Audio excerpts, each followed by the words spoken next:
Udine is set to host the UEFA Super Cup on August 13th. The match, held at Stadio Friuli, marks the first time the event takes place in Italy under its current format.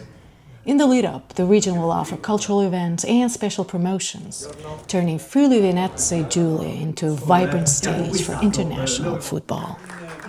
Riuscire a promuovere un territorio non vuol dire portare soltanto turismo, ma vuol dire anche portare investimenti. Se un territorio è conosciuto e preso in considerazione, se è fuori dai radar è ovvio che nessuno può sceglierlo. È la prima volta che un evento, che la Super Cup si svolge in Italia, un evento di portata internazionale, e per la prima volta è stata scelta Udine nel Friuli Venezia Giulia.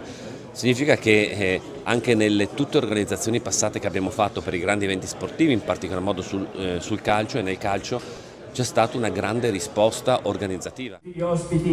Un'emozione grandissima e soprattutto una grande opportunità per la città e per il nostro territorio, per la promozione, visto che questa partita sarà una partita di altissimo livello, di grandissimo interesse sportivo, vista poi la qualità delle squadre partecipanti, il Tottenham e il Paris Saint-Germain, e soprattutto perché avrà un grande seguito di pubblico in televisione, si stimano più di 25 milioni di persone, di spettatori che saranno. Huge event because it's giving to all our region a huge opportunity to be watched around all the world.